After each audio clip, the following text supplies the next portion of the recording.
Thank you for joining us on today's edition of Sunday Interview. Welcome. My name is Franklin Tembo Jr. Zambia's education sector in the last 55 years has grown. Whether this growth corresponds with quality is a matter of debate. The demand for places in public schools from early childhood education through to secondary has continued to increase in as far as demand is concerned.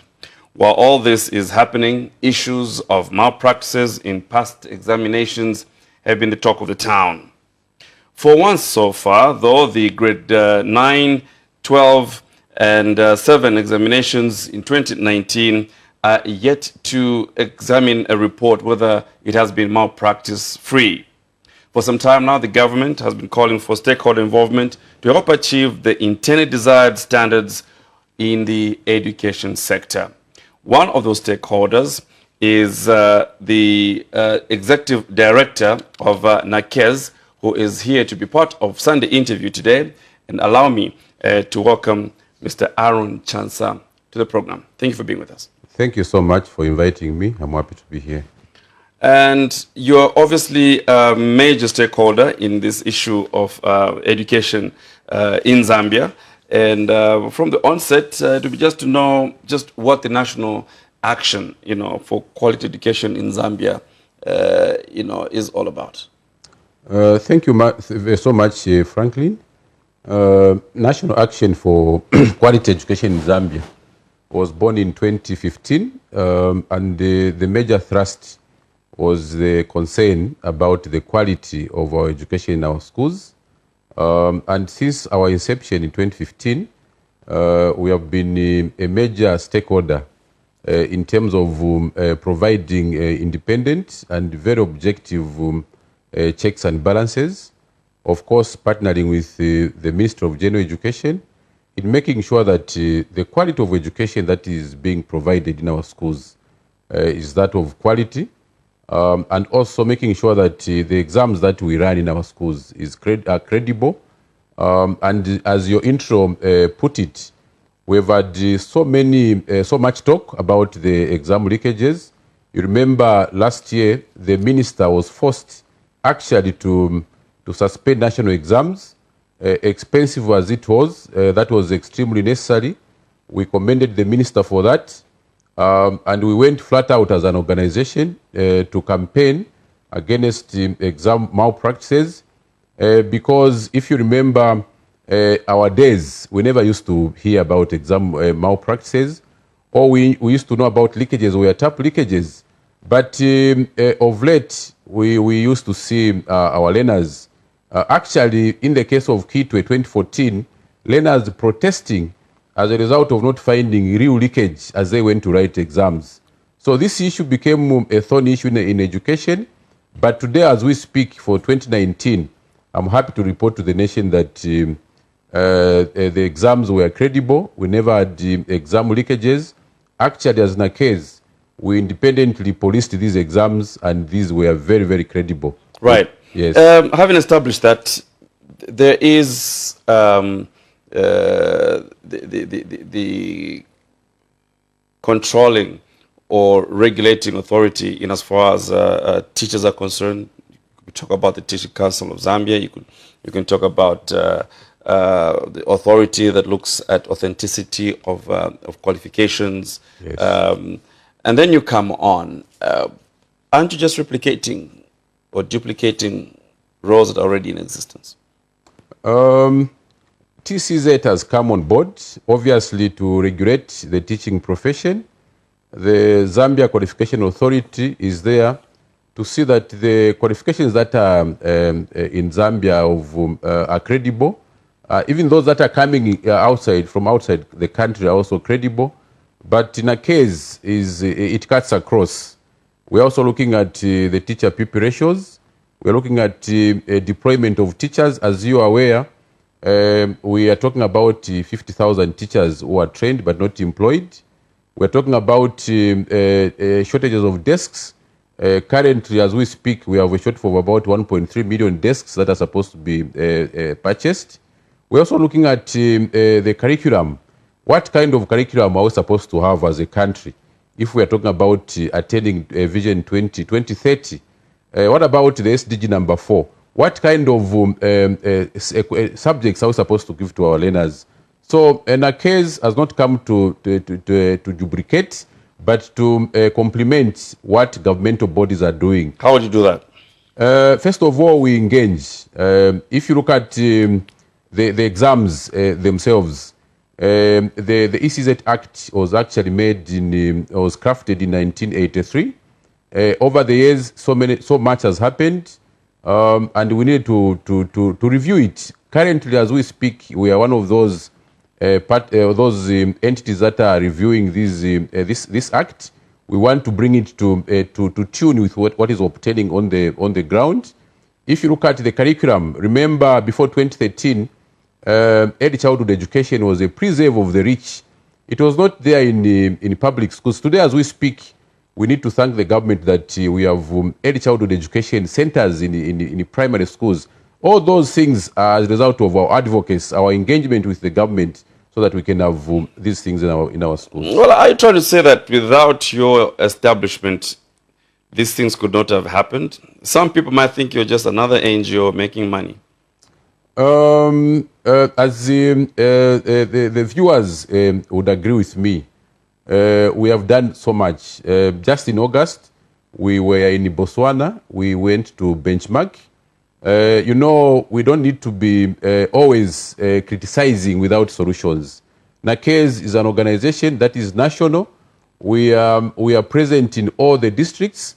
And what we do is that we get views from the members, especially the teachers, that give us what must be done, what is not working. For example, Franklin, the Examinations Council of Zambia has introduced a new system. Previously, we used to go to our schools to get the statements of results. Now, as we speak, learners are being asked to print these statements electronically, and we advise ECZ that this is not going to work because most of our learners in rural areas have no access to internet or printing facilities. And true to our word, this thing is not working. People are not accessing these e-statements. So we have come to provide solutions, to engage the government, to engage the ECZ, and also other stakeholders in finding solutions to the challenges that are afflicting the education. You're not just another union operating in another name. Not really. We are partners with unions. We know their mandates. Our mandate is broader than a union. We don't just speak for the welfare. But don't they hold you in suspicion? Not don't at you all. Feel? No. Aren't you overstepping? Aren't you going into areas where other people are already present? Of course, one of our mandates is to speak for the welfare of teachers. You know, Franklin, that teaching is the mother of all professions. We are what we are today because of teachers. You are a very excellent journalist, Franklin, because you went through a teacher. So what we are saying is that you cannot have quality education if teachers are not motivated. So time and again, you see us speak for the teachers. If we have teachers who are staying in the grass-thatched houses, NACASE will speak. In other words, the unions are not doing anything. We leave that to the teachers to judge. All we do as NACASE is to speak for the teachers. We want to see teachers have better accommodation, but that is the point, is it not? Because the unions are supposed to be taking care of teachers' welfare, and if they are not, then yeah, maybe an alternative can do. Are you that alternative? I don't want to say we are replacing unions, but what has happened over the years is that more teachers are trusting NACASE because we are consistent, we are very objective, we are very, very much in touch with our teachers, and would want to see the teaching profession become professional. That's why we are also working with UNESCO and also the Ministry of General Education to come up with the standards in teaching, so that teachers must have standards just like any other profession. That's why we also support the coming on board of TCZ, and we want all teachers to be registered so that we don't have any other Jim and Jack to be a teacher. This is a profession that has in the past had splinter unions. Yes. And we it's all it's there for all to see if you just go back into the effects that has had on the union or the comradeship of teachers. Surely the matters that you bring are matters that are addressed by unions. I'm just wondering why you couldn't just join the unions. As you rightly put it, NACES is not a union. No, I didn't say that. You said that. NACES will never be a union. NACES is a non-profit, non-governmental entity. It will remain so. But as I said, since we are in the ministry, we are in the education field, teachers are very critical. Teachers are the engines that drive this sector. And the issues that afflict teachers are very dear to our hearts. If unions will speak for their members, well and good, but NACES will independently speak on behalf of both private school teachers and also private school teachers, including those that are in community schools. We speak for them. Who doesn't speak for those? If you talk about teachers in private schools, you may wish to know that we did a survey last year, and our findings were very frightening. Most of the private school teachers are getting below the minimum wage. Some of them are getting below 600 kwacha. And we spoke, and we have been to some schools where we have met these private school owners. We are saying that a teacher is very important. Take care of this teacher because they make whatever somebody becomes. So what we are saying is that unions can speak, but we need to speak also as... Are those private teachers or teachers in private schools members of the union, or do they need their own union? There's an union that has come up. I know of a union called NUPES, which wants to embrace those private school teachers. But from our findings, we discover that very few teachers in private schools are allowed to join unions. The owners of these schools are not keen to allow these to join unions. If you talk about teachers in community schools, most of them are not paid. Their conditions are very pathetic. And their tenure of jobs are not assured. So they need a voice also. So this is a voice that has been provided for them. Okay. So you're not bulldozing your way and leaving a sour taste in other people that are already in the, in the issue of taking care of teachers. So far, we have not had issues with the unions. Actually, most of the leaders in the unions are our friends. We share notes. We meet in meetings. Actually, we are all members of ZANEC, Zambia National Education Collegians. Just last week, we had a biannual general conference where all the unions were present. NACES was present. We had elections. They went on very well, and we are partners. Mm. Yes. You're on record having denounced the surcharging of Copper Belt University students when they went amok, if you recall.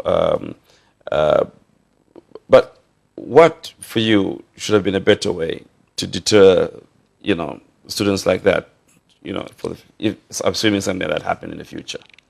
First of all, Franklin, let me say that we condemn all protests, especially those that are violent. We are on record of having condemned the UNZA students for being riotous. Even CBU, we know that the young ones that we take at these institutions are the cream of our nation. They must be above board in terms of behavior. But we know that they have grievances. And one of the reasons why these grievances arise or even got beyond the limits is because of poor management at these institutions and also poor communication channels. But that is not a passport for them to be violent. We supported the surcharging, but the problem was the amount. If you look at the damage that was done at the students at the Copper Belt University, it was not more than 100,000. But if you multiply that, the number of students by 1,500, I think that was too much. We spoke, other Zambians spoke, and it was good that the minister went in and arrested that situation. Mm. So you also have business with university issues? Yes. NACES, that's why I said NACES job cuts across. We also look at the way teachers are trained, the way nurses are trained, the way our universities are run. because at the end of the day, it's all education, and we need to see quality in all these institutions. Surely, if your mandate is so wide, how do you expect to be effective? You'll be shocked that so far we have been so effective because we speak on issues, we engage on issues, and when we engage, we mean business. So in terms of effectiveness, we are very, very focused, and we will make sure that we are very objective. How would you be? You're talking about early childhood education, you're talking about grade 7, grade 9, and now you're talking about university. Is it that a bit too broad and in need of you trimming to focus on pertinent issues or certain areas of focus?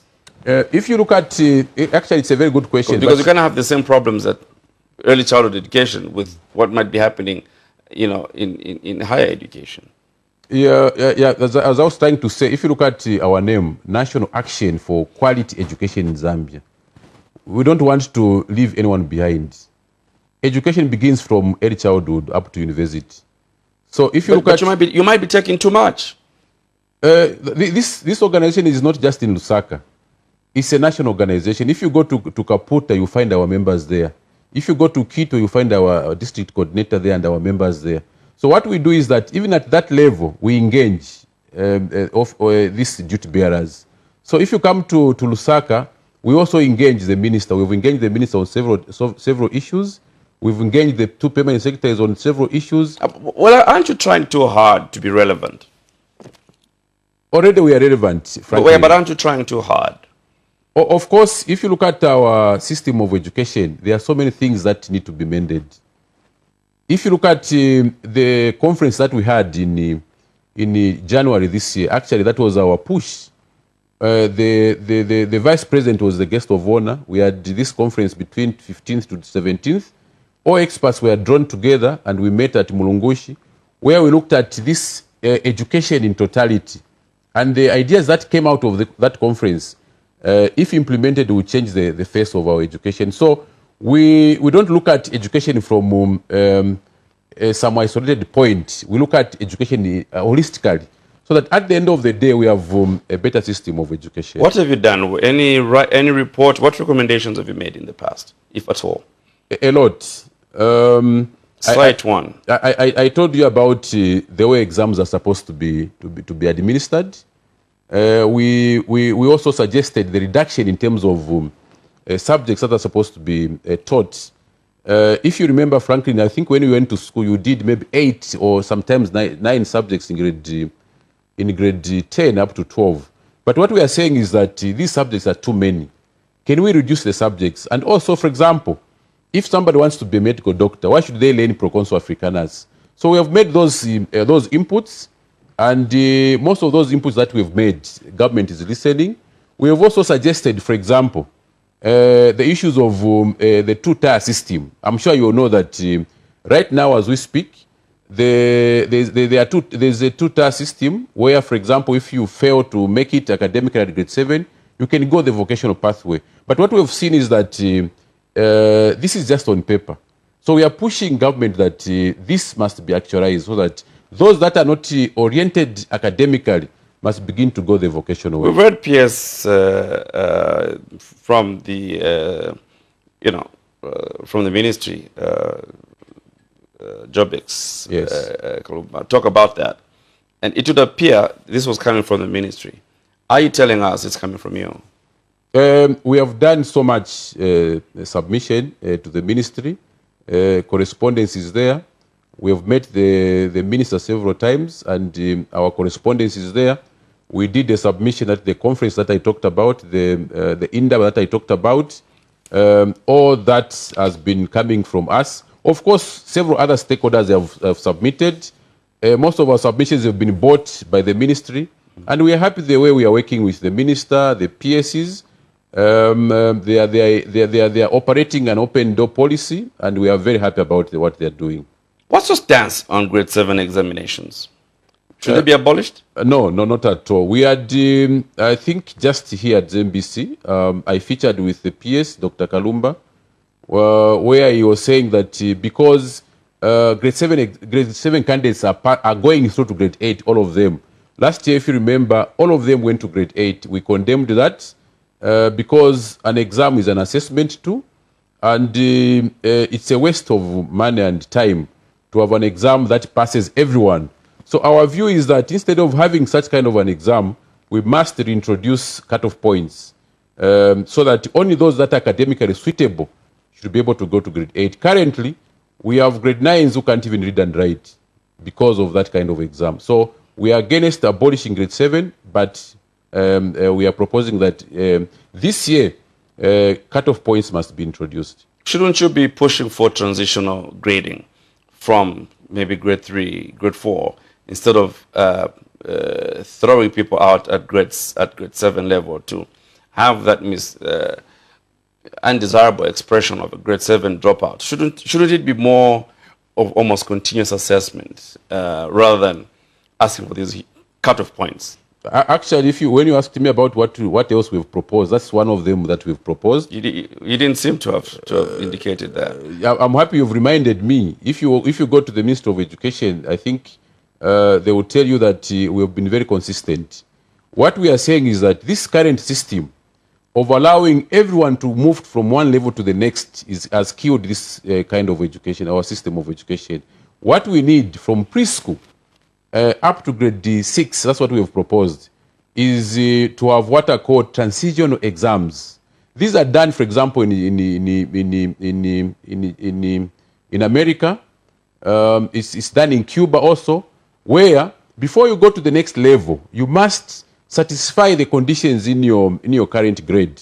So this system of allowing anyone who can't even read and write to go to grade 7 is also fueling the desire to have leakages. So that proposal was done last year. We repeated this year, and we are going to continue to do that so that we can have what is done in some private schools and also in mission schools. You can't take your child to a grade unless the school agrees that they are supposed to be that grade.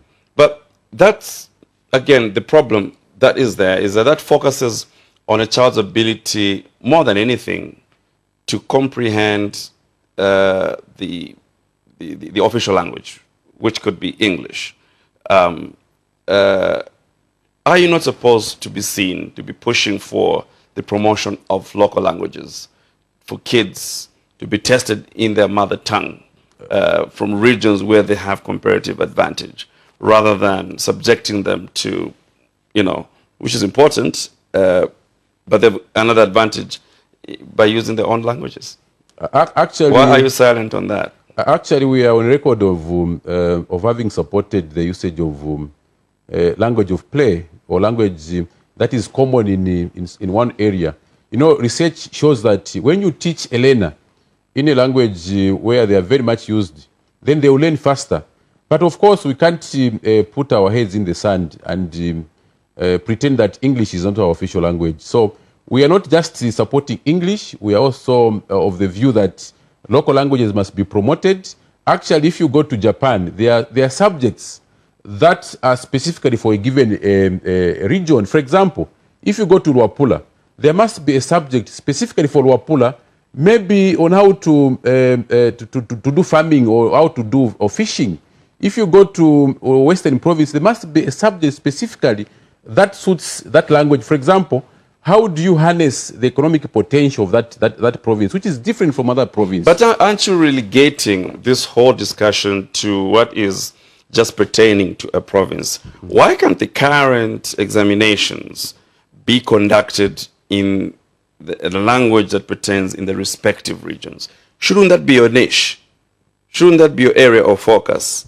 Why shouldn't a person in Western Province be examined in Lozi on a paper that is in English in other places, or a person in Chipata or the Eastern Province be examined in the language from that area? Shouldn't that be your push? Don't you think a lot of kids who are brilliant have been left out because they simply couldn't understand English? You have now reminded me of what happens at UNZA. You might have distinctions in all these other subjects, but if you have 7 or 8 in English, then you can't do what you want to do, which we have condemned. But coming to your question, I think that requires a lot of conversation. We have not looked at that matter critically. But it's something that is very interesting, and we may look at that. All right. Every day, there's learning every day. There's also the issue of printing examinations locally. What's your stance on that? That issue is extremely interesting, and I must state that so far we are very, very happy to learn that the ministry also has listened to our presentation. Last time, before Honorable Kafwaya left, that the Ministry of Works and Supply had a conversation with him. He indicated that government printers actually has the capacity to do that. You know, frankly, we have been exporting jobs. We've been exporting skills. And this is money that is coming from the poor people. The poor people pay exam fees. And the ECZ actually exports that capital. It has been very painful on our side, on our part. And last year, we issued a statement calling on the ECZ to begin printing papers locally so that we don't export jobs, so that we bring the skills that are supposed to be brought into Zambia. And the PS, General Education, PS Kalumba, has begun to sing that song. We had a meeting with the minister. The minister likes what we are saying. And we had the meeting with the ECZ. It all appears that very, very soon we may begin to see papers being printed in Zambia. So again, if you look at the issues, they're so vast. Wouldn't it be safer for NACARES to have focus areas, maybe for annual purposes, and then you achieve and move on to the next? Aren't you going to miss out on some issues that need change? NACARES is very strategic. The way we do is that we pick issues per year. What are the issues for this year? The issues for this year. What were the issues for this year? For this year, we had issues of leakages. We went to so many schools, and also we focused on benchmarking. As I told you, we went to Botswana. We benchmarked, and we also looked at issues of engagement. We engaged so much that some of the issues that we are talking about today, as a result of those engagements, and would want to see this continue. Because at the end of the day, we want to see quality education and rather than quantity education in our schools. Yes. The issue of kids being taught for purposes of examinations, yes, rather than them being taught to understand, is another that seems to cast or put a blemish on the local system. Would you blame what do you blame this on? I think maybe we are suffering from colonial hangover, because if you look at the history of our education, just immediately after independence, I think we continued with what was left by the colonial masters. When you tell somebody a long time ago that you wanted to be a plumber, everybody would laugh at you, because people thought that education was to become, once you are done, you are to become somebody in the office. And up to now, we still think that that is the best way to go. And our system of education, I agree with you, is exam-based. When you fail an exam, people would think that you are dull, without realizing that maybe you are good at other things. So what we are saying is that, and we are happy as NACARES that right now as we speak, we have what are called school-based assessments, where our learners from grade 5 are going to be assessed in the practical subjects. They are going to be school-based.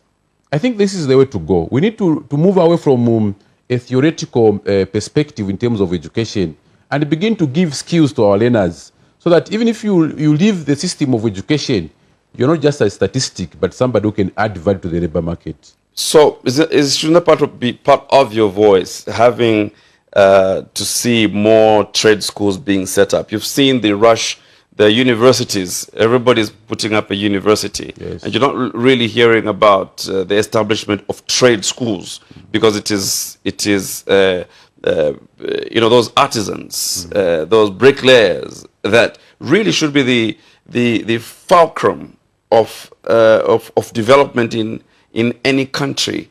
Aren't you too silent on that? That isn't that an area of opportunity which you can exploit? Actually, I remember it was early this year. where we received statistics. We had statistics, as I said, that we had more than 50,000 teachers trained but not employed. Our reaction was that we need to do what is called this skills audit. We need to know how many teachers we have, those that are not employed. In what fields are they trained? And we put a stop to training of social sciences teachers, because we have them. And also, we also need to invest a lot of money in skills training centers, because, as you said, this is where our niche is. We need to have so many bricklayers, plumbers, and also those that have vocational skills, so that even if government does not employ them, they can still employ themselves. I have a brother who did bricklaying. He has never been employed by anybody, but he has employed himself. So it's very, very true. We need to refocus. We need to avoid just doing what other people are doing. Invest more in skills training centers in order to have these people around, so that we can create jobs. What's your take then on some universities that really don't meet the standards, with them perhaps lowering their standard to, to vocational centers? Our call is to the Higher Education Authority. I think the authority has been sleeping for too long. I think, frankly, when you move around, you see houses being called universities and colleges. I strongly feel that that is a joke. Higher Education Authority must swing into action and close those institutions. We need to have standards.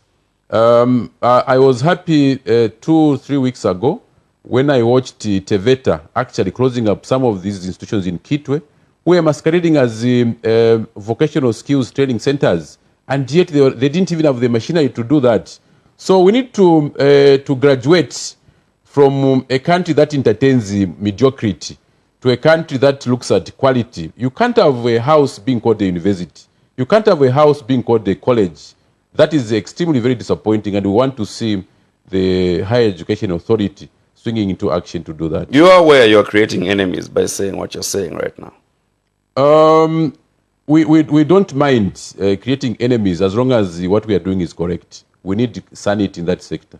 So the people that have established these universities, according to you, what, are not doing the right thing? It's better. It's more or less like the argument on the population. Do you want a bigger population or a smaller population? The answer is it doesn't matter. What matters is the quality of that population. It's better you have a smaller population but qualitative. So we don't need so many universities. We need reasonable universities that are producing quality, so that those graduates are able to add value to this country. Do we have more universities than we need in this country, you think? For now, we have more universities, some of them adding nothing to the landscape in the country. That's a very strong statement to make. Extremely strong, but very true. You'd rather they were not existing? Some of them are just jokes. They are not supposed to be there. I would take you to some of these universities that I'm talking about. We've been there. They're not supposed to be there. What's wrong with them? Look at the infrastructure. Look at the teaching personnel. Everything is wrong. They're not supposed to be there. And the Higher Education Authority must swing into action. What would you do? In terms of? Trying to make this correction. We have already spoken. And there was one time that we wanted to begin to name and shame. Because you look at some of the graduates that are, people are laughing at us. You have this graduate that comes out of this institution, but they have nothing to show for it. People are saying we have universities that are churning out university graduates that can't even produce even toothpicks. We have our roads that are being done by Chinese. We can't even make chairs. We are importing everything. That is 55 years of independence. So we need to begin to put standards. So if you talk about universities, yes, we need more universities, but not just universities for its own sake. So would you advocate for an audit? Yes. We need, apart from the skills audit, we need the audit in terms of the colleges that we have. also the universities. We also need to make a statement as a country on what type of human resources that we train.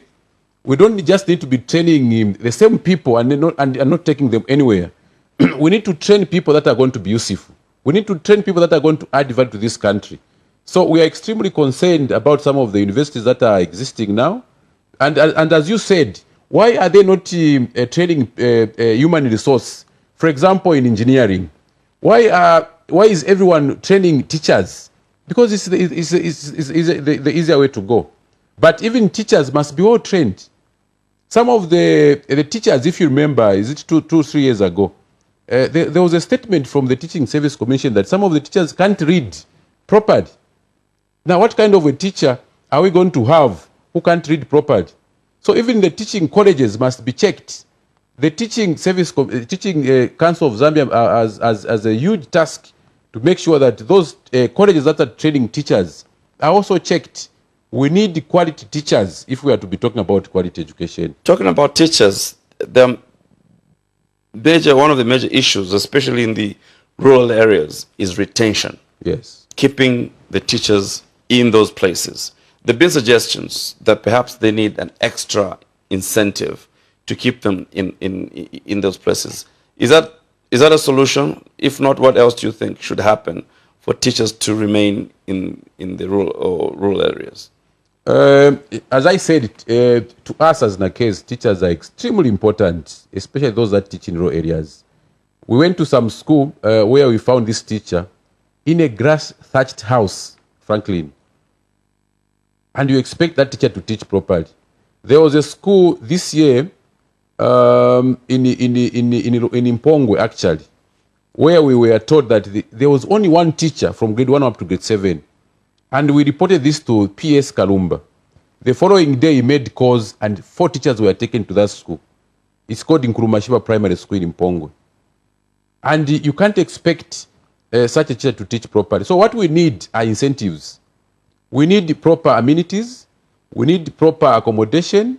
And we also need to increase the rural hardship allowance so that we motivate these teachers. If you talk about, for example, Botswana, they also give them what is called special skills allowance.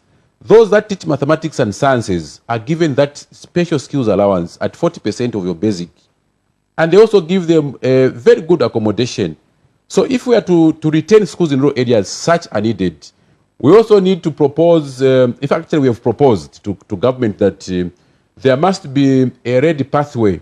If, for example, Franklin, you are a new teacher taken to my village in Mpolokoso, you are there for 2 years, where there is no network, there is no electricity, Franklin, can you imagine? You are there for 2 years. After 2 years, you must be taken to a better school under a promotion so that everyone will be running to go to rural areas, running for a promotion. We need that as it is done in Australia. Yes. Let's also talking about retention of teachers. There are many who have retired, but still haven't gotten their packages. It's not unique to teachers, obviously. Yes. But specifically talking about the teachers, what are you doing about retirees who are yet to get their packages? Is it a problem? Yeah, it's a big problem. If you remember, some months back, I think there was some pandemonium at some school in Lusaka, where some teachers have been staying in institutional houses, even years after retirement, claiming that they have not been paid their repatriation. And what was very sad was that one of them was head teacher, and that person was evicted around 01. That was extremely sad. And we didn't want to see teachers suffer that way. And our advice is that teachers must prepare for their retirement. I know it's very difficult for them to do that, but they must strive to do that. And our appeal also to government is that the piece of law that says that somebody must not move out of the payroll until they are paid their pension benefits must be retained. That is a very, very, very good law, so that our teachers remain on payroll until their package is given. But above that, we need also the unions to begin to provide certain incentives to their members. I remember at one time there was a union that began to give building materials to their members. That was very, very good. But above all, we need more care from government about the teachers. They must be paid their benefits immediately they leave work. Yes. We heard recently the minister, or the government, should I say, give a directive about reducing, fees. Yes. And there've been resistance in some quarters, yes, of the fraternity, and the minister, or the PS, and obviously the minister have been very emphatic on the suggestion that these schools can survive using production units or agricultural projects. Yes. Whilst it might be true for some schools, it might not be for others because they live in this concrete jungle. Yes. What is your take on that debate? The reduction in school fees was an excellent pronouncement. We supported it. And our support was on the understanding that, number one, the parents were going to pay, because the reduction was to cure the issue of high fees in schools. The other understanding was that government was going to increase the funding to schools. But what has happened is not very pleasing. What we have noted is that our parents are not paying. Only about 30% of our parents are paying. The reduced fees. Yes, yes. And government also has stopped funding schools after that reduction. So you can see that schools have been abandoned by the ministry and also by What do you mean parents. Abandoned? What do you mean abandoned? They are not, for example, for this term 3, all schools have not been funded their grants. They have not received their grants. Then parents are not paying. Even if schools have been reduced, fees have been reduced, only about 30% are paying. So you find that even the production units that are being introduced in schools, those are very good ideas, but they require time. And our view is that the ministry must get back to its usual ways of funding schools, and also there must be a pronouncement where the minister must emphasize the need that this is not free education. And parents must be asked to pay. If a child fails to pay 200 kwacha, the school must be given the discretion to ask that child to go home and ask the parents to pay. Otherwise, what is obtaining right now in schools is very, very bad. Schools have no money, schools are limping, and we are likely to see effects to the delivery of quality education in our schools. So, in other words, the parents still expect free education. That's the notion which is there is that the reduction of school fees actually means free education. So, is the messaging wrong? I think so. When we met the minister, Honorable Mabumba, we told him that let him make a strong announcement that this is not free education. Because if you make a statement and it is misconstrued, then there should be another follow-up statement. Because right now, as we speak, Franklin, most parents are not paying school fees. And we don't know why. What's the solution? Yes, there's a statement to be made. Yes. What's your role? What should happen? You put yourself as part of the solution, yes, to these problems. Yes. What we have done is that, like last month, we issued a statement which was taken to all the community schools, community radio stations. Sorry for that. Our call was that our parents must take responsibility. We need to see parents that want to invest in the education of their children. But the ministry has a bigger responsibility to make these pronouncements. We are going to help them broadcast these statements, but the minister must come on board and issue this statement. Yes. What's your take on corporal punishment in schools? There are complaints that indiscipline is increasing in schools, but you're living in an era where that approach, which was in the older days, is repulsive today. But the other quarters will feel, well, we're coming from a situation where today's adult is disciplined because they went through that kind Yes. of treatment. Is it worth considering, and is it a debate you want to even go into? Yes. If you remember, 2 years ago, we issued a statement where we called for reintroduction of corporal punishment. A few stakeholders condemned us, but the majority Zambians supported Nakez. If you go into schools today, there's too much indiscipline. Teachers are failing to teach these children because they're untouchable. They can't be beaten. Remember, just last year, there was a boy who made the cake out of chamber and gave that cake to a teacher. And today, if you go into schools, teachers are frustrated. They can't control these learners. So what we are saying is that as a Christian nation, the Bible says that if you spare the rod, then you spare the child. The same Bible says children are naturally silly, and a good spanking will teach them how to behave. Our colleagues in Botswana are administering corporal punishment. Why, is that true? Yes, it's very true. That's why we were in August. They are doing corporal punishment, but it must be done in a proper way. So we strongly feel that these human rights are being abused, and the corporal punishment is one thing that we should consider to introduce. And you stand by that? Yes. You realize the reaction you might get?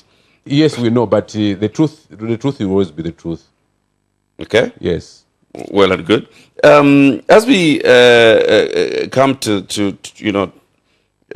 slowly coming to a close, the desire by government and by all stakeholders is that every child becomes computer literate. Yes. The issues of ICTs.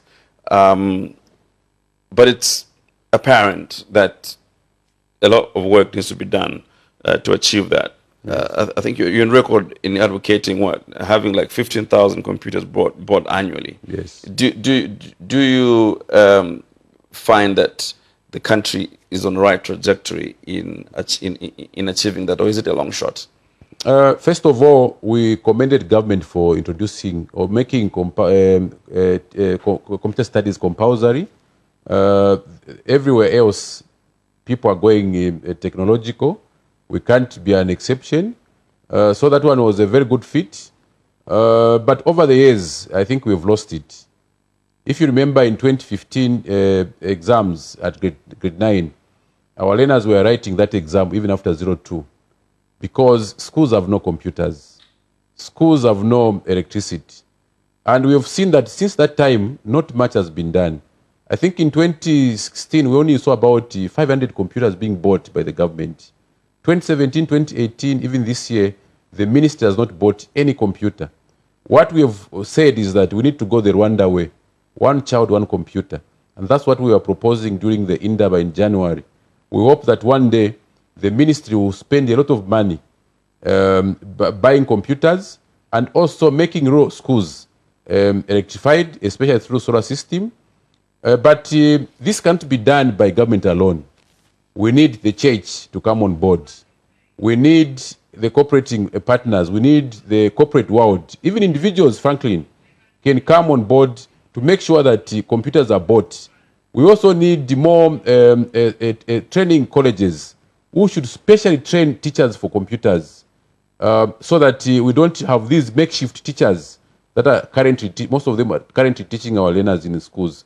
So this idea of computer studies is extremely, extremely important, but we need willpower, we need political will, we need to have more money going to this very brilliant idea in order to have our schools have computers and also electricity. What role can you play practically to help achieve this as Nakez? Are you just going to talk? One of the things that we have done is that we've partnered with Maya Brothers, who are giving our teachers, our members actually, computers on lay-by, so that teachers themselves can become computer What about literate. for the pupil? What about for the pupil in the rural area that needs that computer? Nakez, where are you in the picture? Instead of just waiting for government to do something about government, you're a stakeholder. Yes. Where do you come in? Of course, we have also partnered with Iraq Energy. What we are saying is that we have they are selling solar equipment. So if a school has no power, they can contact us, get this solar equipment, and begin to pay slowly so that they can have power at that school. They can also get these laptops on lay-by so that at the end of the day, we have a school with the solar and also computers. So as Nakez is in existence, the poor teacher in these private schools is getting what? 800 kwacha per month. Yes. You're just sitting by. You're not doing anything about that. The sad part is that even when we appeal to the Minister of Labour, the Minister is not doing anything. And a teacher is left in the court. The owner is not concerned about the welfare of that teacher. What do you want the Minister of Labour to do? The Minister of Labour is in charge of the labour issues in this country. The Minister must swing into What is the action. minimum wage? It's about 1,200. And teachers are getting less than that. And this is a teacher who is trained at high cost. This is a teacher who is registered with TCZ. And this teacher is getting less than 1,000. It's a very sad state of affairs. But shouldn't you go and unearth these schools? Shouldn't you go around to these private schools that are teaching, that are paying these teachers such low wages? In fact, what must be asked is that how many teachers are paying better? Because the majority of them are not. So every private school that you see, the chances of them paying below 1,000 is very high. You've done your survey? Yes. And we issued a statement, I think it was one of the headlines in the Times of Zambia. Most of the private schools are not paying better our teachers. Those that are paying well are very, very few. So what should be done is how many are paying better? Because we can't count those that are not paying better. And the Minister of Labour has a very big task to make sure that these are exposed.